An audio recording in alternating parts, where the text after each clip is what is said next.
I still remember the first time that I dropped in Apex Legends like it was yesterday. I remember being in a plane just like I had been in PUBG, which I had just come from playing. I put about 700 hours in PUBG in the month or two previous to Apex dropping. Aside from that, I had also put nearly 1,000 hours in Rainbow Six Siege, and I was so fed up with slow-paced games. I wanted something that had fluid movement, something that had fluid gunplay, and when I dropped in Apex at Thunderdome, I immediately fell in love with the game. About 45 seconds after dropping, I got instantaneously gunned down by somebody with an R99. I had no idea what the weapons were. I had no idea what the legends did.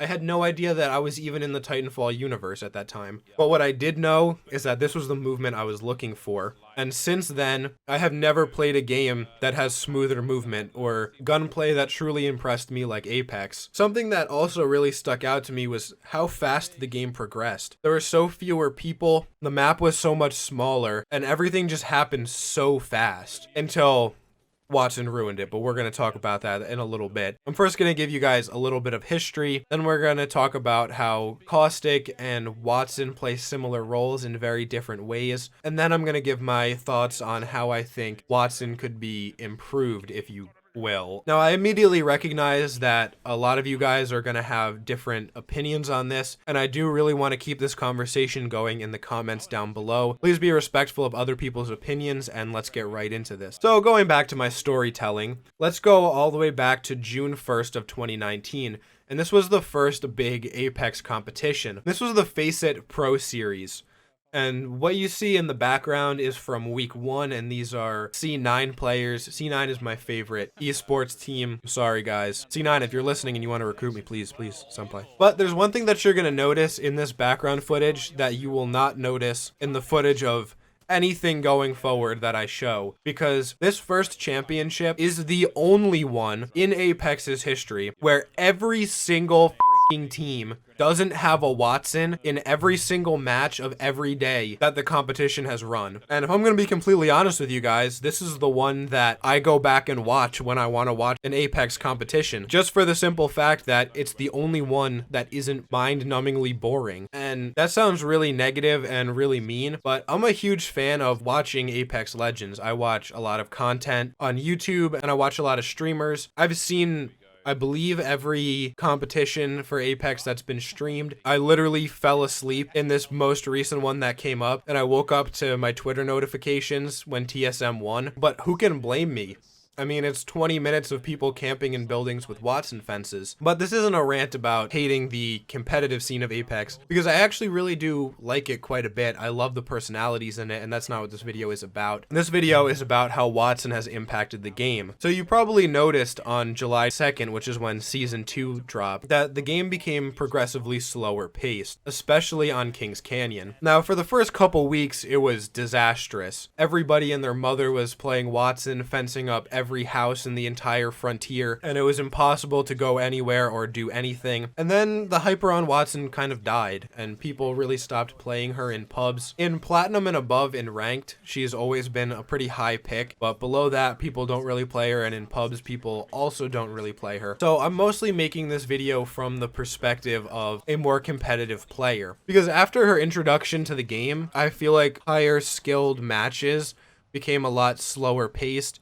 It was more about who could get circle positioning and fence up houses with interception pylons than it was constantly moving around. Because before July 2nd, if you tried to camp in Apex, people would just nade the living crap out of you and your team and you would all die. Which was part of the thing that I actually loved about Apex. Coming from PUBG, which was camping simulator, the almost entire lack of camping in Apex was part of the reason I fell in love with it. Because it was a game that encouraged constant movement and constant gunfighting and constant repositioning, which to me translated to constant fun. It always felt like something was happening. If I can find it, I'm gonna play in the background a clip of Ace almost falling asleep during a match because they were just sitting in Sorting Factory with a Wattson in one building for like 7 minutes. Why do I want to compare Wattson and Caustic? So let's get into part 2 of this video. And the reason that I really want to compare them is because both of them are described as crowd controlling legends. They're supposed to use their traps and their abilities to aid their team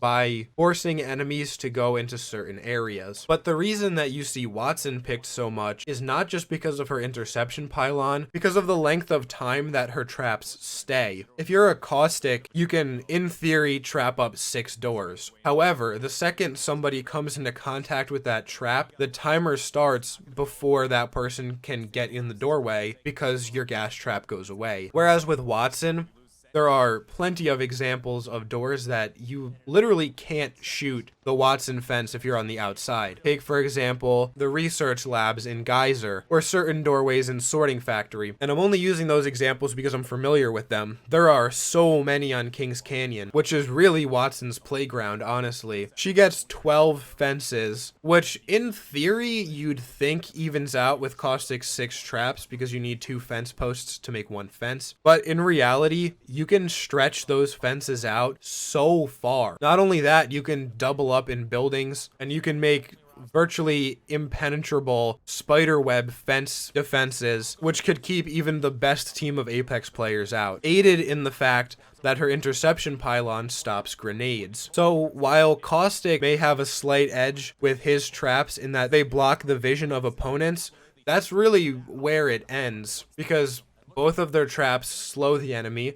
Both of them damage them. In fact, Wattson's damages them more. Wattson is a far smaller character model. She's like a piece of paper on its side compared to the big chungus that Caustic is. And she can regen health for her teammates. So why would you ever pick a Caustic in a competitive environment when you could have Wattson? And I'm sure some of you will have answers down below, and I'm actually really curious to read those. Maybe Candy Roo will pull up and like talk down there about why he plays Caustic. Let's talk about how I would change her then. And this is a really difficult question because in her DNA, the blood running through her veins is that of a camper. Her character is made with camping in mind. And so how do you alter that in a way that it fits with the faster paced Apex gameplay? And so first up, right off the bat, I don't know what genius came up with the idea of having an ultimate accelerant fully charge her interception pylon, and we're going to talk about why her pylon might just be the best ultimate in the game in a second, but I would completely get rid of this passive. Literally just throw it out the window. Until I was making this video, I didn't even realize that that was her passive. I actually play her fairly often in ranked, and I didn't realize that. I always thought that her passive ability was her ultimate recharging shields, because her ultimate has so many functions that I thought at least one of them had to be her passive. So yeah, I think regenning health inside her ultimate and having her fences become available far sooner from her ultimate are good enough passives. I don't know about you guys. Then with her fences, I would prefer her to have 10 of them rather than 12. And you guys might think that's kind of like unnecessary. It's just taking 2 fences away. What could that do? But in my opinion, I don't think that pro Wattson players would really struggle with this a whole lot. They would just have to find more creative ways to deploy their fences, because the proper way to use Wattson's fences is to kind of like make a box and then put lines through the box and diagonals and verticals and horizontals, so that it doesn't matter if your opponents shoot 1 fence down, there'll be 11 more to take its place. And I think just by taking those 2 away, it makes her a little bit less impenetrable. It makes her fortifications a little bit easier to break into, which I think is a good thing personally. If you've seen some of the spider webs that pro players have devised in specific buildings, it would literally blow your mind, because there's really no way to even get in at all. Which, when you combine that with the interception pylon, which I have the wiki page pulled up, it has a 180-second charge time. Thank God you can only place 1 of these now. I'm pretty sure you used to be able to place 2 or 3 of them. That was a dark time in Apex's history. I don't want to talk about that. But the pylon has 150 health. It recharges 2 shields per second for everybody standing in the radius. It shoots down Gibraltar ultimates, Bangalore ultimates, Caustic ultimates, grenades. Anything else that is a projectile that tries to get in will immediately be blocked. And if you're inside her ultimate, you can throw things out of it now. Additionally, as we talked about, it also gives Wattson fences way faster than usual. And now, the boys and I had a very serious meeting about this, and we talked about how it could be improved for a long while. And we think that the best way to take care of this ultimate is to put a timer on its life. So right now, it takes 180 seconds to charge up. So we think that it should have a 90-second lifespan, which means that there's only 90 seconds in between your ultimate being put down and you getting another one if you don't have an ultimate accelerant, which I personally think is more than fair for something that is as versatile and does as much for the team as the interception pylon. Additionally, this will do multiple things. One is that it grants opponents a 90-second window to try to break into buildings if you're camping in there for too long, because almost every other legend in the game is a reactionary legend, in that you see somebody coming or something happens and then you use your abilities to respond to it. Except Wattson. She literally can plop down her ultimate and sit in a building for the entire 20-minute game if she puts down her pylon in the correct building. 90 seconds is more than enough time to complete a fight, unless it's a very extended fight. So if you see a squad coming towards your building that you've already set up in, and you put down your interception pylon as a reaction to them pushing at your building, it will block grenades, or if you're outside and you hear a Gibby ultimate or you hear the Bangalore ultimate sound and you put down your pylon, you'll still be fine. I don't want to ruin Wattson and make her an unplayable legend, but I just think that this will make her a little bit more fair of a legend to fight against, especially if she's in a building. Because as I said, that 90-second window is a period in time when people can attack you. So gone would be the days of people hiding underneath a building, on top of a building, and inside a building with Wattson fences.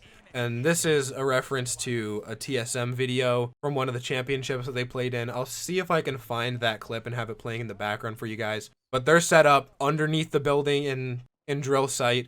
There's another team with fences set up inside, and then on top there's another team, and nobody could get to anybody. Everyone's ultimates were just being eaten by everybody else's pylons, and their attacks were being thwarted by everybody else's fences. It was the most ridiculous thing I've ever seen. So those are my ideas for Wattson. I'm just going to sum them up before I do my outro. I think that her passive should not be that her ultimate is immediately charged by ultimate accelerants. I think that's a little ridiculous, judging how powerful her interception pylon is. I think that she should have 10 fences instead of 12, which would make her just ever so slightly more vulnerable to pushes. And I think that her interception pylon should stay at 180-second charge time, which is 3 minutes, and have a 1.5 minute lifespan, because it only takes 50 seconds for your shields to fully charge, which means you can almost fully charge a purple shield or gold shield twice over in this ultimate still. That's more than fair. This would just make her more of a reactionary legend, as I said previously. But that's it. I'm sure you guys will disagree with at least one of these points down in the comments, so I'm really interested to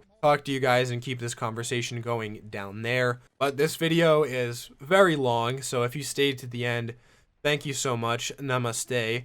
Here's a gold star for sticking around with me, getting more than your daily dose of Dr. Titan Gaming. If you enjoyed this video and would like to see more like it, please hit the like button right underneath this video. And while you're down there, if you want to join the club and you're not already, you can smack that red subscribe button.